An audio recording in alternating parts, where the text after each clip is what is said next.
keeps you go.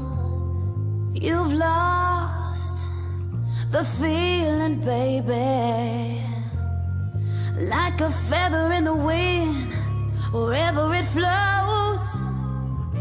And all is said and done, where are we now? How we faltered from the simpleness, couldn't bother to back down. Got to break these chains. Best be on my way. Free, free, free. Oh, oh. Oh, oh. Ooh, your walls of pride, I wanna break them down and see inside. I gotta mix it up, decipher your words, give it some meaning to this mess. How we faltered from the simpleness, couldn't bother to back down. Got to break these chains. Best be on my way. Free, free, free.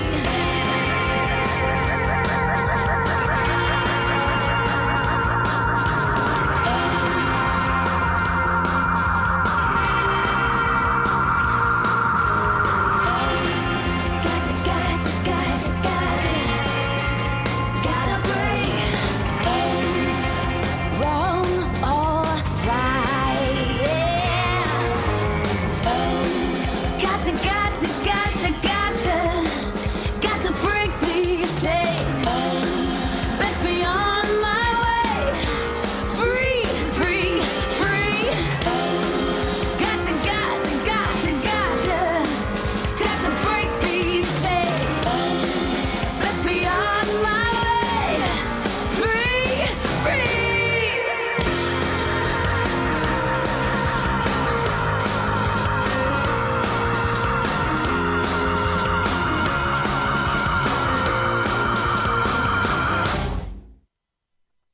Hey, my beautiful people. Welcome, everyone. What is up? It is, if it's 11 o'clock on a Saturday, well, you know what time it is. It's time with me, the Club with Lucas. Hey, everyone. Welcome. It's a beautiful spring. Actually, it's getting warm out there, isn't it?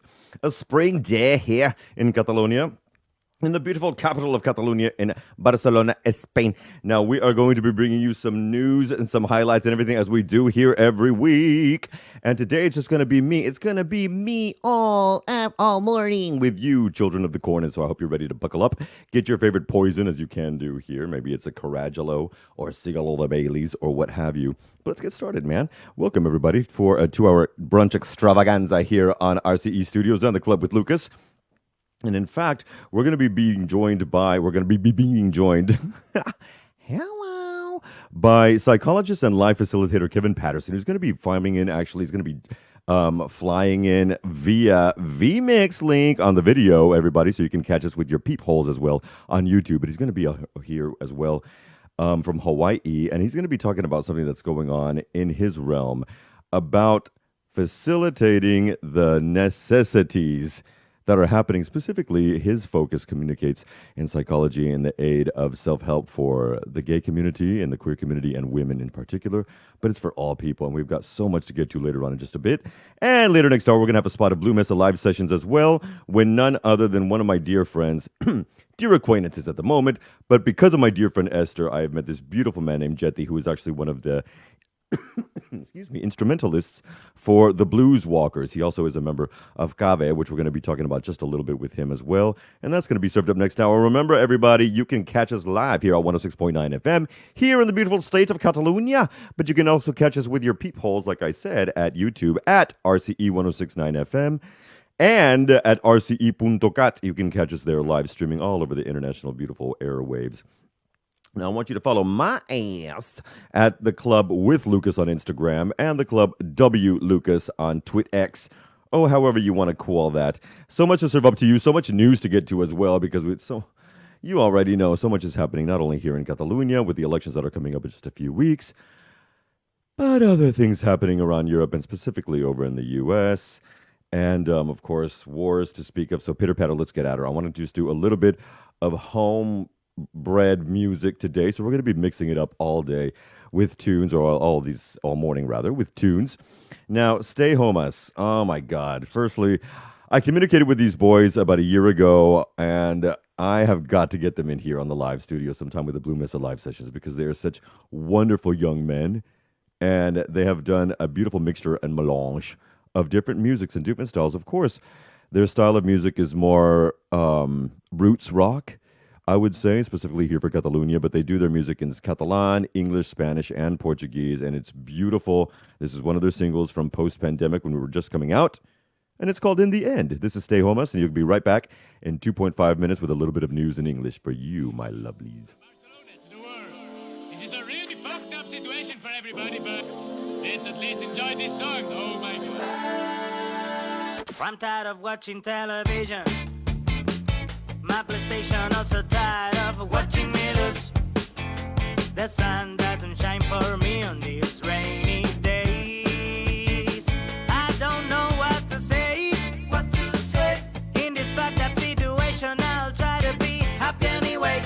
I know that I have to stay, but in the end, I wanna travel like Han Solo, like Han Solo. I wanna catch a plane to Disneyland. I really miss when we used to get out, but in the end, I just wanna go to Apollo, Apollo. I wanna get drunk with my best friends. I really miss when we used to get out, but in the end, I really miss my mom. I'm so sick and tired of drama. I don't wanna wear pajamas. I think I'm going bananas. Quiero ver a mis hermanas. 'Cause I'm so sick and tired of drama. I don't wanna wear pajamas. I think I'm going bananas in my room, but in the end, I wanna travel like Han Solo, like Han Solo. I wanna catch a plane to Disneyland. I really miss when we used to get out, but in the end, I just wanna go to Apollo, Apollo. I wanna get drunk with my best friends. I really miss when we used to get out, but in the end, I just wanna go to Apollo, Apollo. I just wanna get drunk with my best friends. I really miss when we used to get out, but in the end, I really miss my mom. Guys, if you don't know the music of Stay Homas, they are homebred from here in Catalonia. And like I said, they do their mixture of music in English, Catalan, Spanish, and Portuguese, and they are beautiful. And even in the middle there, in the little intro, they threw in a little bit of street hip hop, and I love it. So check those babies out, because one day we are going to have them up in here. Now let's get to a little bit of music. A little post-music news as well, because there's so much blowing up in the headlines, and I want to take it mostly. Let's start here with an all community and move out into the realm, because by April 12th, there is going to be, May 12th, there's going to be elections here, 11:11 on the clock. Everybody make a wish. And there's going to be elections here in Catalonia. This is because over the last few weeks, there was no agreement into the fiscal policy of what we're going to be doing for the 24 to 25 fiscal year. And because of our state mandates here in Catalonia, what does that mean? Well, it automatically pushed a snap election. So right now, as of truly 6 hours ago, there have been some reports that have come out from our major polling centers out of the state of Spain, as well as mixed with ones here in Catalonia. Now, as it stands, according to these statistics, and I want to also make note that you can vote in these Catalan elections via mail. So please inform yourself as well by going to the Generalitat.cat or of the generalitatdecatalunya.cat, and make sure that you've got that information, because there you can start the process to do what you need to do in order to get your vote heard as well here, because that is very necessary. If you can vote, because you're a citizen of Catalonia, you better get your ass ready. Now, you have up until, I believe they just have to have everything by May 2nd, and you can still get everything, justified. I'll have to check on that for next week.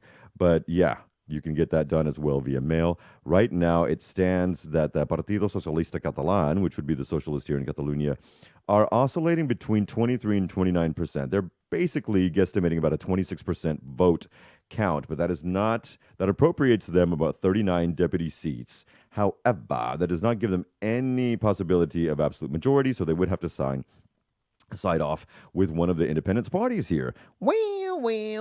That brings us over to RC, which is Esquerra Republicana Catalunya, of course, and Junts per Catalunya, which is Together for Catalunya, headed by the always infamous Carles Puigdemont, who is still, as of late, in Brussels, Belgium, and has been there for approximately 7 years now. I will say nothing more. Now, they are competing for second place here. Both of them, according to the percentages that are fluctuating between the different polling centers here in Spain and Catalonia, they float between 15 and 21%, but they're guesstimating that their average is both clocking in at around 18%. Now, that does give them some competence when it goes with the vote for socialists, but however, Junts per Catalunya is completely against completely against the Socialist Party here. So that doesn't leave much hope. The candidatures of Unitat Popular, which is also known as CUP here in Catalonia, also vacillate to about 5 and 7% or 6%, which is just the same as Vox,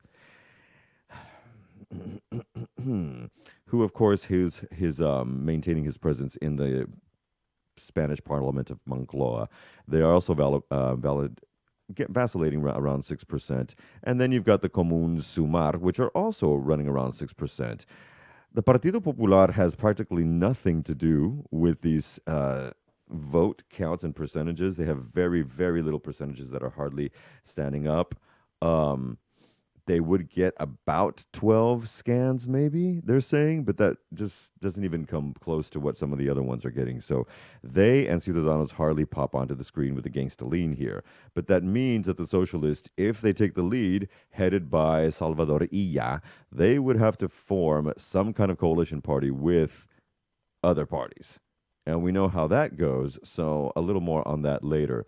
Now, one of the main things that are being reported today, and of course, it does affect one of the Five Eye countries, so we're giving a mad shout out to the people of Australia as well. At least 5 people have been killed in a multiple stabbing that happened in a major mall in Sydney as well. The police have not given away, or at least thrown away, the possibility that this was a terrorist attack. So all of this happened just late yesterday, I suppose, before the shops were closing in Sydney, and it has been a madhouse over there, apparently. He was shot dead at the scene by a lone officer after the busy attack, but that did not stop the 5 people who were maimed by this and, of course, killed, unfortunately. Others wounded as well. And this also brings us to the fact that on all of the papers here today on Saturday, as we look at our beautiful skyline of Barcelona here, at least in the studio of RC 106.9, that President Joe Biden of the United States of America, as well as Pedro Sanchez here, are reporting that it is very likely, and they are actually suspecting, that Iran will be attacking Israel sooner or later. And more likely, as is being reported here in Spain, it will be sooner rather than later. More on that, of course, as it builds up. I also wanted to report on something that was really strange to me, and I don't know if anybody else heard about this, but one of the biggest financial tycoons, a woman out of Vietnam, was found guilty for trillions of dollars of fraud. Now, this is Vietnamese currency, of course, so trillions there, approximately 12.5 billion or over 10 billion euros in corruption, the largest corruption fraud scam in modern Vietnam's history. And she was sentenced to death. She was the property developer for Van Dient Fat Holdings Group, which, of course, is a major holdings group out of the Asian sector. And it is the first time that anyone has been, at least in what is considered moderate, times, and these are, Vietnam is more in line with principles that most of us probably think of and don't worry too much about in regards to drama. Well, they are sentencing her to death. And of course, this is going to go into an appeal process, but it's been very rare. And as if this is the first time that this has ever happened in modern times where someone's being sentenced to death in a anocracy, it's been a major thing. Okay. It is true that while many reports are going out that Hamas has been weakened, if we flip over to the Israel-Gaza horridity that's happening, Hamas has been weakened and divided, but far from defeated, is what they're saying. And apparently, Mr. Lipschitz over there, Benjamin Netanyahu, of the Israeli government, is not only going into another weekend of major protests that are going on around the country, specifically in major cities of Israel, for his ousting. But it is being reported as well that with the deal that was moderately agreed to this week, that there might not even be 40 living hostages out of the over 200 that were originally taken on the 7th of October in that brutal raid that left between 1 and 2, over 1,000 people brutally dead and killed in Israel. That has often, been forgotten about because what has been happening since then, we have now tallied up the vote to around 33,000 innocent souls, mostly innocent souls, that have been killed. Remember, 50% of the Palestinian population is under the age of 20. And so most of those are female and young ones. Okay, so I just want to keep that in check because that is the reality of what's going on there. And so when we think about that, there has been a stopping of extra aid until some form of the Israeli government can show what is the plan going into the future for this ridiculousness that they are doing in Gaza. Because if we can just be frank for a moment, all of this is not only painting a horrible picture in a judicial but also governmental sense across the world for Israel. They are becoming a true black sheep in the eyes of many of the states of this world. And they are making it terribly difficult, especially for other people who are Jews around the world. And this man, Netanyahu, who I have always said is a POS, needs to go. They can say that they're divided but far from defeated. Well, Iranian attacks are expected, and this is the reports that are going on around the world. So let's keep that in check. As always, we're going to be serving up this news because we'd have nothing to hide here on The Club with Lucas here on RCE 106.9 FM.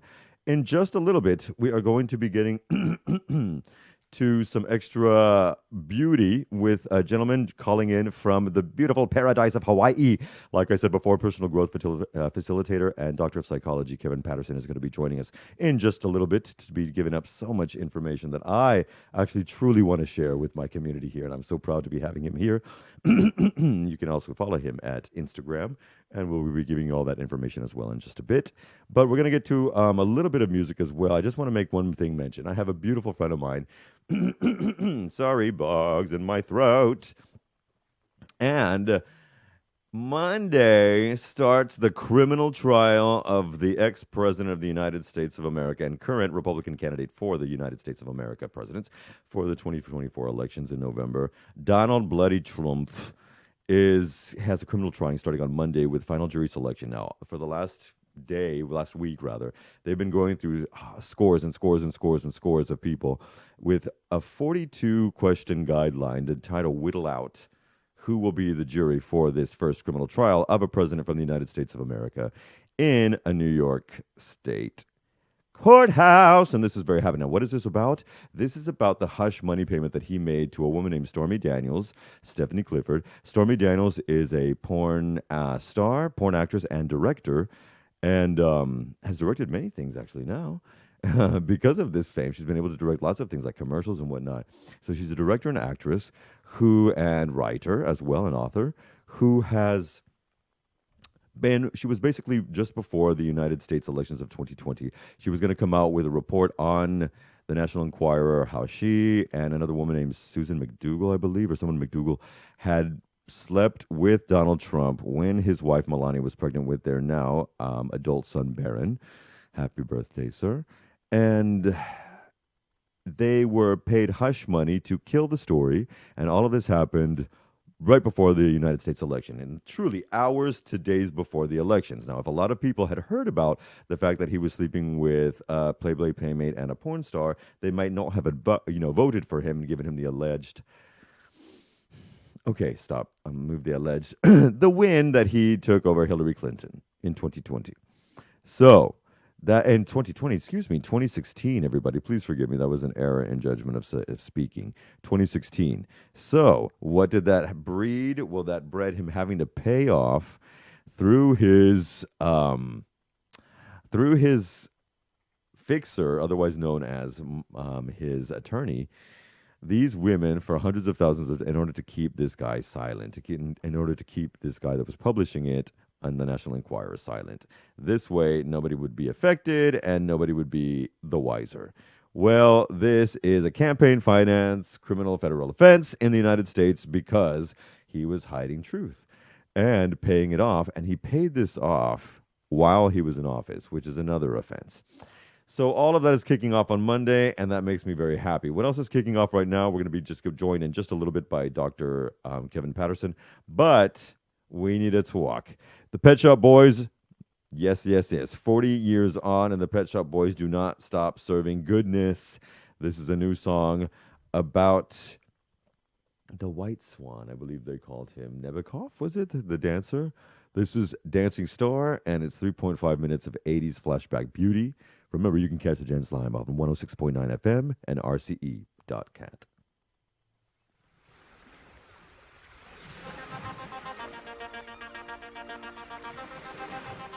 Amalfi, blue skies, blue sea. It's a long way from Siberia. How did you get here? Jump the barrier at Orly Airport. Drink political asylum there. Took all the KGB boys by surprise. I think they thought that you would never dare. But you knew you had to take a risk. You broke the rules over and over again. A fiery talent with a reputation. A troublemaker among samba men. Dancing star, that's what you are. Came so far, you're a dancing star. Dancing star, more power than a czar. Yes, you are. You're a dancing star. When the streets of London sang with pop stars, well, the truth is that they always do. In the 60s you could feel the freedom, and the brightest star in town was you. Always a scandal and a real heartbreaker. Boys and girls would threw themselves at you. Dancing star, that's how bright you shine. Dancing star, when all your stars align. Dancing star, more power than a czar. Yes, you are. You're a dancing star. Dancing star. Dancing star. Dancing star. Yes, you are. You're a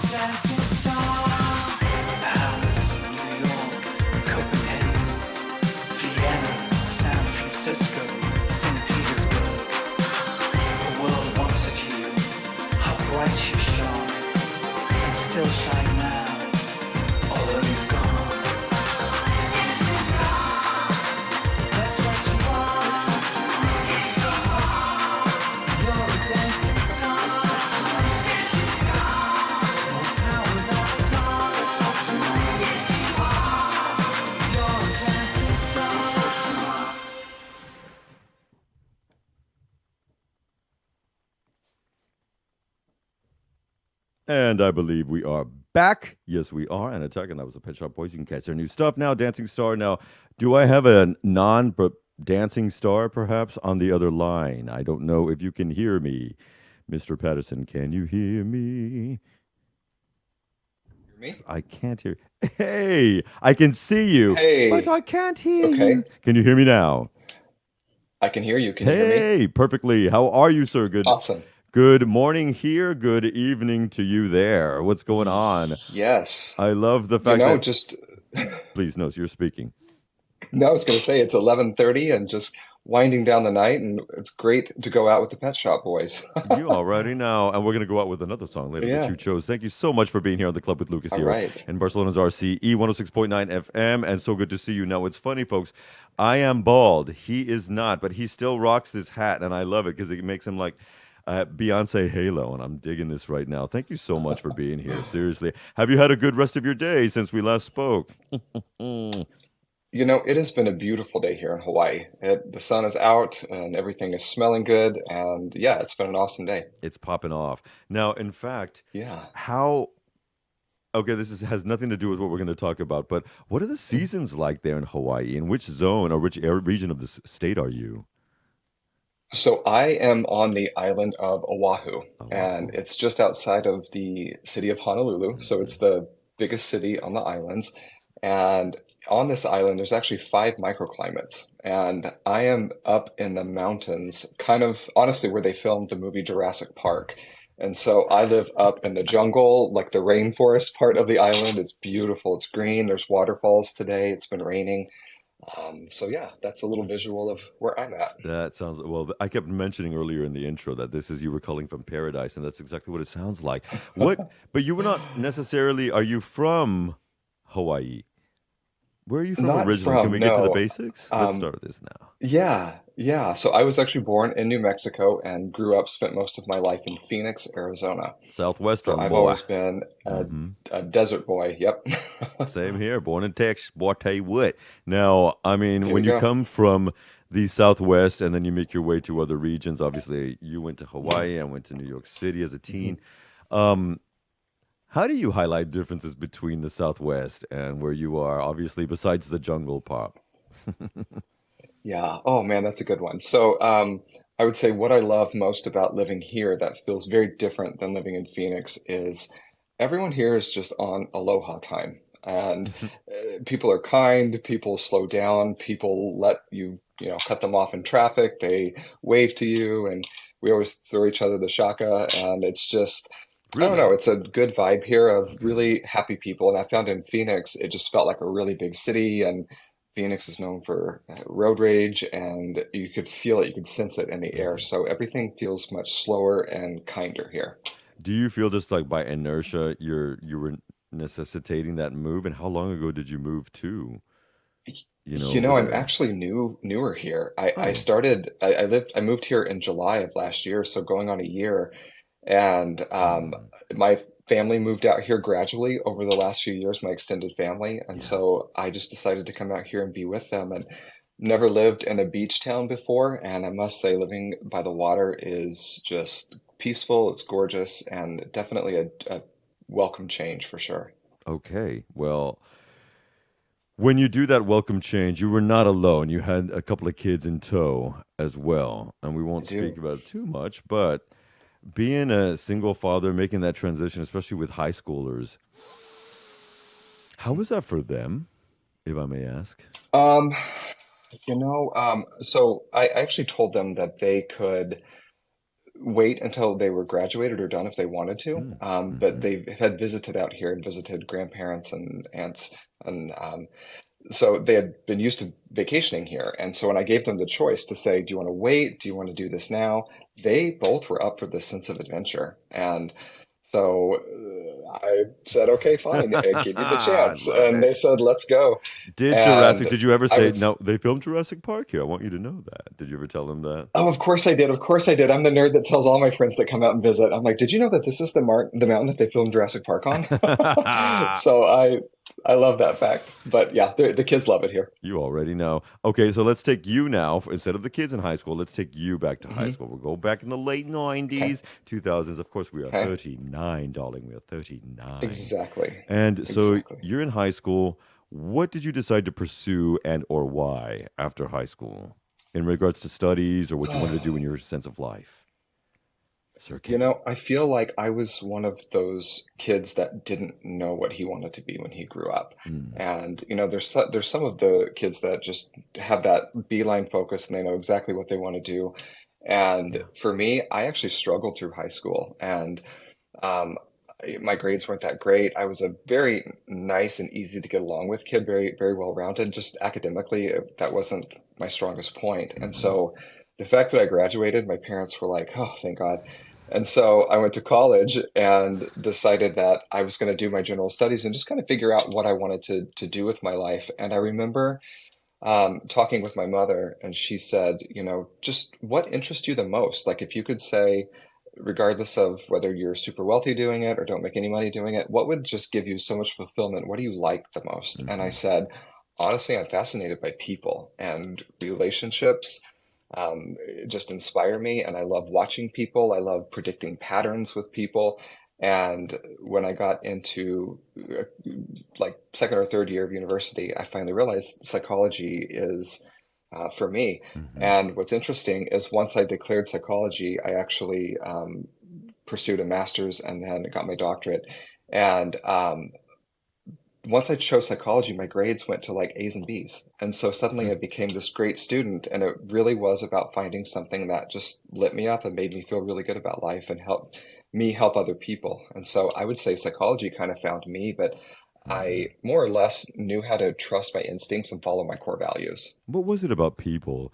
Because you must have probably been fomenting that as a child.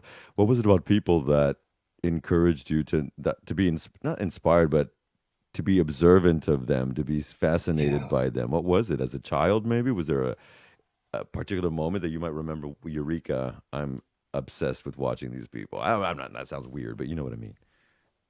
Yeah, I mean, okay. So I will say for sure, and I was a kid that I really paid attention to the people around me, Hmm. and I didn't necessarily have maybe the, adult language to label things as like my intuition, feels safe with this person or it does not feel Okay. safe. I didn't call it that, but I just knew that there were people that I liked being around and they made me want to be a better person and I felt safe with them and I felt comfortable. And then there were others that I didn't. And what's interesting is my mother has always been somebody who I've always felt very comfortable with. And she has been one of the main heroes in my life, and I've definitely watched her to figure out like how did she do what she did? Because she had me whenever she was so young that she fascinated Right. me, that she raised kids as a teenager and that she was so loving and we never went without. And I love to study her, but what's interesting is my grandmother was actually somebody in my life that perplexed me because Mm. she was kind of a train wreck. And I watched her fall apart, put herself together, fall apart, put herself together. And I Mm. started to try and figure out what's the pattern here Mhm. and what can I predict about her behavior. And so as a kid, I didn't realize that I was like using like psychological analysis on people, but I just knew that some people, well, really all people fascinated me, but some people made me feel safe as a kid and other people did not. Yeah. Well, no, that actually makes sense. I wonder where is Dad in all of this? If I may ask. Awesome. Dad's awesome. Oh, okay, Dad okay, okay, is, okay. yeah. Oh, yeah. Dad was in the picture. He was great. Okay. My dad is just kind of a quieter, more reserved person, and he just is a little bit more reserved, but he is a fantastic human, and I have a great relationship with him. This makes me so happy to hear. I think it's so important. I think people Mhm. often forget the importance of fathers and healthy relationships, and Mhm. especially when you're with sons. And I've seen that more and Mhm. more, especially when I deal with certain business people and students here. When did you get the first sense, especially when you're coming out because you told me in our little pre-interview, um, Mhm. that when you came out, that it was something that happened in the realms of a very, Christian society. Mhm. And I am the son of pastors. And I'm wondering how you maneuvered and managed that because you told me something very interesting yesterday. Could you explain Um, that, please, and that coming out? And then we want to get to the field of psychology, please. yeah, absolutely. And if I don't hit exactly what we talked about, remind me. But so a Okay. lot of my coming out story In the was church, things about in the church, like maybe water it down. yeah, okay, I get what you're saying. So whenever we chatted, so I did. I grew up in eastern New Mexico as a kid, and then we moved to Phoenix when I was a little bit older as a like early teen. Yeah. And growing up in such a small town in New Mexico, it was one of those places where there was just a church on every corner. And we were part of the Southern Baptist Church. And um, I just remember always having a lot of fear. You know what I mean? Because like these pastors, man, No, they would yell. Oh yeah, and they would just yell. Of course, you see them on TV, and the stereotypes child. are for a reason. They would just Hmm. scream until just they were spitting and the veins were popping out, and like it just Do you remember felt R.W. Shambach? so. Oh my God. Yeah. Oh my Yeah. God. Okay. And it's that kind of stuff where Hmm. like you definitely are making a mental list of like, don't ever do these things or he's going to scream at you or call you Yeah. out in church on Sunday. Mm. And so I remember hearing about gay people. Okay. So identifying as a gay man later in life, as a kid, I remember hearing it thinking like, oh my gosh, like if I've never known a gay person, but if I do, like that's wild to think that, they would as a kid think that they would choose to be gay knowing that they were going to hell. And so I grew up thinking like this. And so what's interesting is then I started like checking into like my habits with my friends and thinking, who do I like to hang around with and who do I feel more comfortable with? And I always just felt like I didn't necessarily fit in with the boys growing up. Like I wasn't very athletic, and I was the kid that typically was picked last, and you did not want me on your team. But I was the nice kid, so they felt sorry for me and picked me anyway. But I sucked. I sucked at every sport I ever played.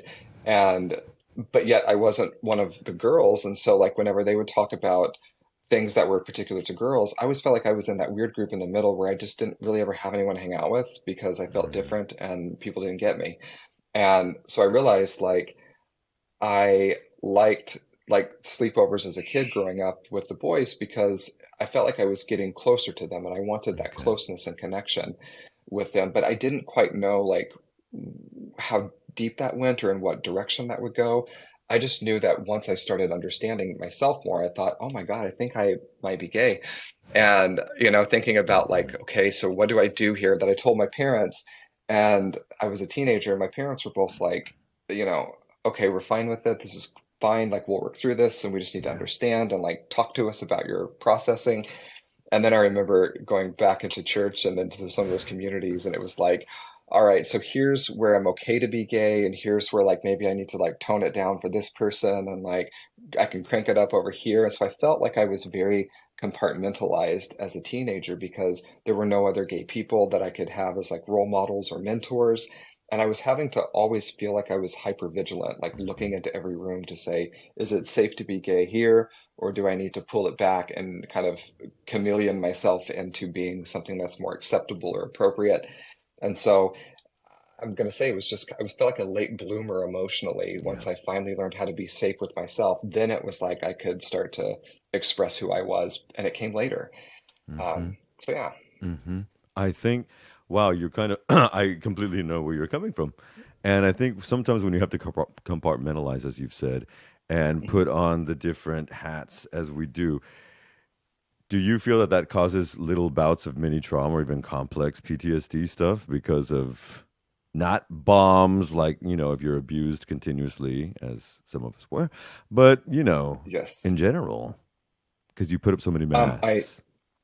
I do. I really do. Because an example of this is, a lot of organizations and countries probably handle it very differently, but in the United States, there's a lot of legality behind ensuring that companies are, diverse and inclusive. And so we have a lot of diversity, equity, and inclusion and belonging initiatives. And Mhm. so on paper, it may look like more, people of color, more LGBTQ are getting hired, but there's still that piece of emotional safety that, yes, I may be, welcome to come through the front door of your organization as an employee, but do I feel like I belong at the table in the meetings that I'm invited to? Mm. And the thing I'm learning about, gay people, gay men that like I work with, Yeah. there's still a daily coming out. Hmm. Like coming out is not a one-time event. Every time you get hired at a new organization and they say, "Hey, tell us about yourself," there's a coming out that has to come along with this. And if the company culture is, traditional, it might feel like, okay, I'm allowed to work here legally, but emotionally, I don't feel like I belong here. Mm. That those two are not always equal. And so I think for most gay people, it's just a series of coming out that it never does get super comfortable. So the compartmentalization happens when I have to go into the room and say, out to anyone in this room, or can I go in the room with them? Do they know I'm gay?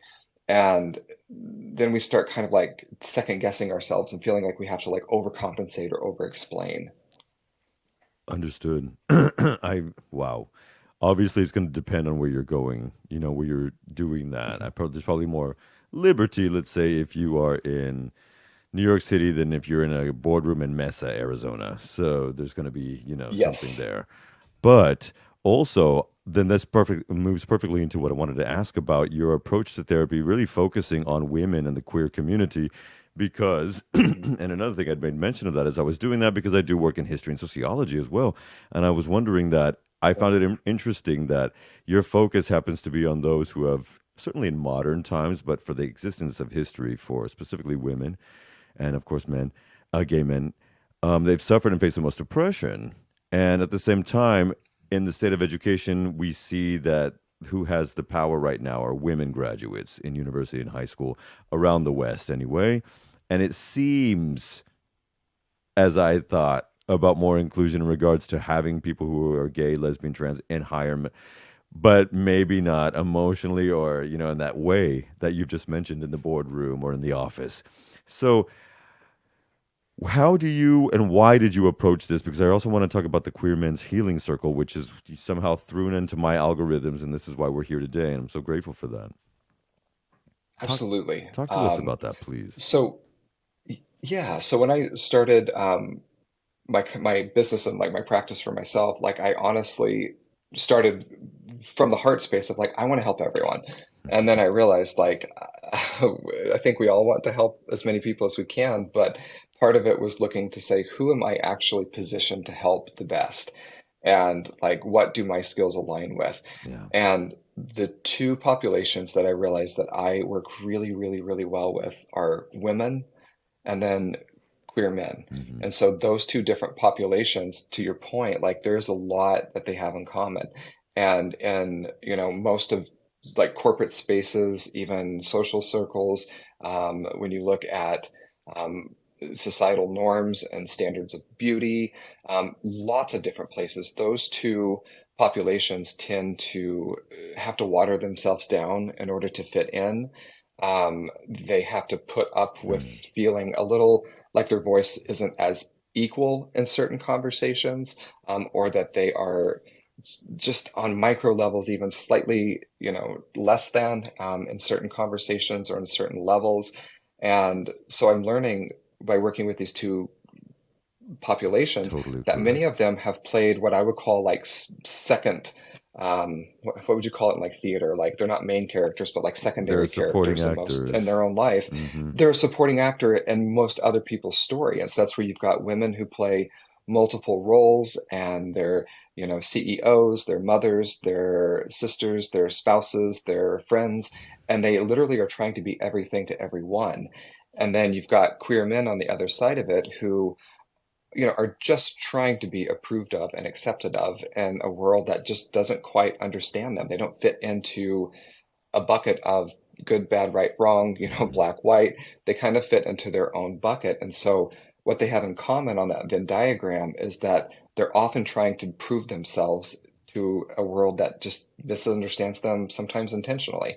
And so that's how I've been able to like really see, while I may never identify as a woman, there's a lot of life issues that queer men also face, that this is where let's handle these together and let's handle these as universal experiences. And things like life transitions are big ones, going from motherhood into a career if that's what they choose, or going from career into empty nester. Yeah. That's a big transition that often happens. But with queer men, you've got a coming out, which for many queer men, that resets the clock because now that they're out, they're having to figure out, well, who am I now and what did I miss and make up for lost time?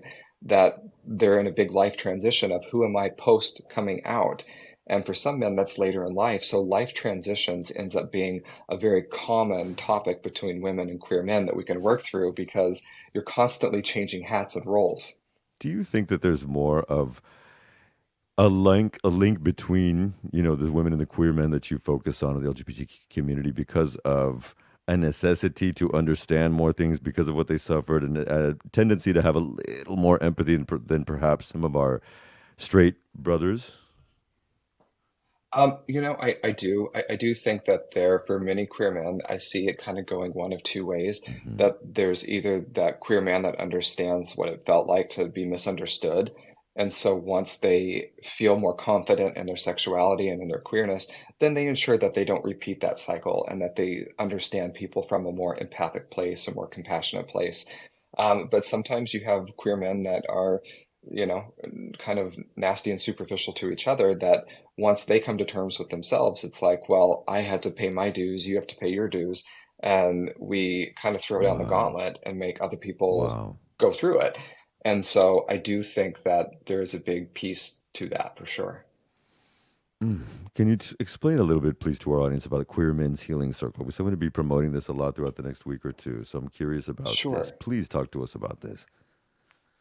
Well, I got to tell you, so I'm about to launch my third cohort, Hmm. and this program came out of kind of a selfish place because one day I literally was sitting at my desk on my laptop thinking, what services and gifts can I share with the world that match my audience?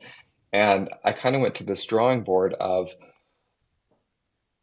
I want to create a program for a younger version of me that didn't have a role model or a mentor to learn like what is it like to be a queer man that experiences wholeness. Yeah. And I find for so many men, there's parts of them that they're missing that they need to reclaim in order to really achieve wholeness. And so I started just putting together concepts in my head of like when I was in my 20s and 30s, like what would have really helped me on my journey to becoming the best version of myself. And what's interesting is I then took these topics and shot them out in a focus group to about, I would say 100 to 150 queer men and just Okay. said, help me help me fine tune some of these topics, like stack rank these topics. And it really became a program like by queer men for queer men. And Hmm. so like I cross-referenced this topic with three other groups over the time, and the topics were just pretty solid. And they were really common things that most queer men have to learn the hard way. And so my intention of doing this is what if we could grow together? Like, what Yeah. if we create a brotherhood where we get to help each other with these common things that we can either struggle and find it out the hard way, or we can just recognize that we all need help and growth because there's no right way to do this, and we're all figuring it out ourselves. And let's do it together and create a brotherhood. And so far, the two cohorts that I've ran, it's been very rewarding, both for I think I shared this with you earlier, both for me, but also for that like 16-year-old version of myself that was like so begging for a mentor. I feel like I've kind of become that mentor for that younger version of myself. And you know what? Want to talk about that younger version of yourself before we wrap up in a little bit. But the Yeah. sorry, whoa, something stuck in my throat, sir. Um, Getting the word out here. How do you bridge the gaps? Because you mentioned something that there are certain things that you notice about the queer man when you're dealing with the healing circle and obviously the therapy that you do. What are some of the recurring issues you notice about the community? Oh, for sure. I think, for most men, queer men, like on our first session, we really dig deep into telling our story and like, how do you Mhm. own your story? Not from a place of feeling like a victim. And what I'm not talking about is any violence in which somebody truly is victimized. I'm not talking about that. I'm talking about the story of our life, the place where it comes from our gut, and we can own it. with our chest and say, this is who I am, and this is my journey, and this is how I got here. I find most queer men have a really hard time either telling their story without going into a victim place because it was hard. Sometimes they struggle with telling it without tears and emotion because it's still very painful and raw. And then sometimes they can't tell their story because they were so isolated and alone, or it was so traumatic that they blocked parts of it out. And so we spend time creating our story and telling our story and like getting our story out from our head and our chest out on paper. Because there's something really empowering when you can step into your story and own it from a place of this is my story. It wasn't done to me, it's mine, and I'm still writing it. So owning our stories is a big piece. Body image and like self-expression is a big piece. And then honestly, relationships, because it's hard sometimes to be, in a relationship with other queer men. So navigating complex relationships. I mean, when you speak of that stuff, it does, bring back things that even some stuff that I'm going through at the moment. And I wonder, when you're mentioning everything that you're mentioning at this time, I'm also thinking, well, we could be describing our community, but I feel you're describing men in general. Because I deal with that, You know, and yeah. my main focus happens to be heterosexual men and women. So it is an interesting dynamic that I see the same thing with men from 15 to 70. Yeah. I would agree with you. I think that there's a lot of crossover. And again, when you take something that's universal, like what I've created here, what you can do is customize the stories and the scenarios to fit either straight men or queer men, but the teaching and the education is very similar, Yeah. because some of it is rooted in the way in which we express our masculinity in healthy ways or unhealthy ways. And so that is universal to all men. And where do most men learn to express those healthy or negative ways when you're talking about other men? Usually the fathers. Typically from the men they were raised with. Yeah. Or not, and then that creates another issue. But that's a whole other episode that we could talk about. How important do you think, if we're going to go back to teaching, as you are a father, teaching and the usage of emotional mental help, providing kids these tools, and why do you think they get so little attention when in education, when rearing young minds? Certainly, I'm talking Western, I guess. Schools. It's interesting because, and Western schools, I'll at least speak from like my kids in the schools I've observed, is, honestly, COVID did a number on a lot of the kids, Oh yeah. Because that whole grammar school from, elementary school, middle school to high school, that's such formidable years in which they're learning different development stages and different ways to be in relationship with the world and other people. And to have like a few years of just cut off and have to move completely digital with the increasing age where most kids then also got cell phones, I'm finding that like it's so important because kids today are a little bit more disconnected from like true relationships, that they're not Oh, learning these things. Like, testify. for example, like I know, and I can tell an example of my own kids where I can talk to them and say, "How was your day?" And I either get good, fine, great, or okay. And I have to say, "Hey, put your phone down for a second." I like literally, "How was your day?" Like, give me a different word. And I think teaching kids how to identify emotions, how to think through where they come from, how do they feel in your body, and teaching kids that emotional safety at a young age is really important. But I do think that, you know, going to school via Zoom for a few years and having cell phones, I think that they're not given as much as they could at school, and how to have healthier mental health. Do you regulate the usage of phones with your children and the screens in general? God, the best I can, but goodness, they are super sneaky. And yes, I do. We have house rules, and then we also have consequences if the house rules are broken, which they're teenagers and they break the house rules all the time. But If do you what I could, can, choose my it's battles. so cute. Amen. Oh Lord. Um, Yeah.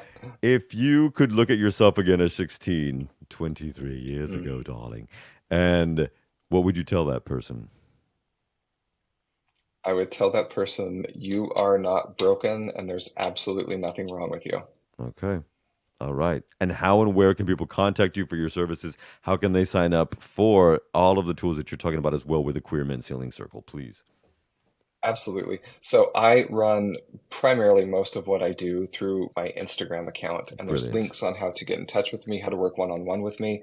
And so that handle on Instagram is Kevin P 0816. So Kevin P is in Patterson 0816. Kevin P 0816.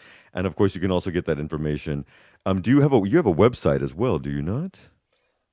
I do. I have a website. It's www.highrisebeing.com. And of course, I believe there's some Linktree information as well on your Instagram page and all that good stuff. Yes. Mr. Patterson, we could talk on, and I could talk to you forever, but I want to thank you so much for being here. It is midnight and time for you to wrap up and kiss the kids goodnight, pleasure. sir. And you and I will be in contact. And thank you so much for taking this little moment of us to share your information that we need to hear here in Barcelona as well. Remember, folks, you can get that at Queer Men's Healing Circle, and that is Mr. Doctor, Kevin Patterson. Thank you so much for being here. Awesome. All Thank you. right. Aloha. Ciao, ciao, bello. All right, everybody. All right. Well, that's going to be wrapping up hour one for us here at the Club with Lucas. Woo! I take that off as it's ruined my hair, I tell you. But well, I'm so grateful to Mr. Patterson. Again, you can get a hold of him now. He does all of his sessions. He does one-on-one. He does these groups. He does the healing circle. There are prices listed as well through his website, through the link tree. And of course, you can contact him directly. And he is such a beautiful individual and soul. He will contact you immediately. And don't suffer in silence. There's no need to do that. That's all I want to say, because there's a blessing into why people are here to provide the things that they do. You know, everything comes into our rooms and into our lives for a reason. So pay attention to that. We've got so much more to get to as well. But we're going to do one final outro song because we got some stuff to get to. We're going to actually throw on a little bit of 25 years classic Madonna's Ray of Light, which was actually our choice by our Mr. Facilitator and Psychologist Kevin Patterson. That was his choice. And then we're going to segue into hour two with a little bit of Tori Sparks and Tal Towers. Because, everybody, we've got the beautiful live sounds of Jetty from Blues Walkers and so many other amalgamations of his music. He works with so many people and he plays so many different instruments. It's a wonder that we're going to have him here. And we've got a little bit of news to serve up to you as well from the Barcelona St. Jordi Film Festival that's kicking off after this weekend. All right, folks, here's some Madonna. We'll be right back for hour two. Don't go anywhere, children.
morning sink beneath the sun. She's got herself a universe gone quickly, for the call of thunder threatens everyone.